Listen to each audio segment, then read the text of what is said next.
নতুন একটা mini blog নিয়ে চলে এসেছি তোমাদের সামনে। আর এই যে ছোট্ট গুটি গুটি পায়ে আমার তেজ দেখো জুতো পরে হাঁটছে, তো ওর জন্য গেছিলাম জুতো কিনতে নতুন, সেটাইও পরে দেখছে। তারপরে আমরা চলে গেছিলাম ডিনারে, যেখানে সিজলার খেয়েছিলাম। কিছুদিন পর ছিল আমার দাদার মেয়ের জন্মদিন, তো সেখানে যাওয়ার জন্য দেখো রেডি হচ্ছিলাম। তেজের জামা কাপড়ও বের করে দিয়েছিলাম আর উনি ওখানে বসে দেখছিলেন। তো আমিও রেডি হওয়ার পর আমি এই যে তেজকে রেডি করছিলাম, তো বাট যেই জামাটা ওর জন্য বের করেছিলাম সেটা ওর ফিটিংস হচ্ছিল না। আর এই দেখো ঘুরতে হবে বলে কত খুশি, তো সেই জন্য ওকে অন্য একটা জামা পরালাম যেটা ওর ফিটিংস হচ্ছিল। আর দেখো ওকে রেডি করতে করতে আমার অবস্থা খারাপ হচ্ছিল। এদিকে সৌরভ রেডি হচ্ছিল আর ওকে আমি রেডি করে দিয়েছিলাম। আর এদিকে গোগোর খাবার দাবারও নিয়ে এসেছিলাম, যেহেতু ওকে বাইরের খাবার খায় না।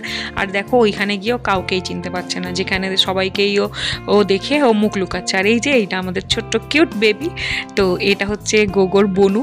আর এই যে ওকে আমি ফটো তোলানোর জন্য অনেক চেষ্টা করছিলাম, যেখানে ও তুলছিল না। তারপর সব বাচ্চাগুলো একসাথে হওয়ার পর যতই মজা করছিল, তারপর আমরা চলে এসেছিলাম খাওয়া দাওয়াতে। তো খাওয়া দাওয়া কমপ্লিট করে নিয়েছিলাম, অনেক কিছু আইটেম করেছিল, সেগুলো তোমরা দেখতেই পারবে। আর পুরো আইটেম কমপ্লিট করতে পারিনি, ভিডিও নিতে পারিনি, কারণ যেহেতু কারেন্ট চলে গেছিলো। তো রান্নাগুলো খুব ভালো হয়েছিল আর বার্থডে পার্টিটাও ভালো ছিল। তো ভিডিওটা তোমাদের ভালো লেগে থাকলে লাইক করে তো দেখা হচ্ছে পরের ভিডিওতে। টাটা।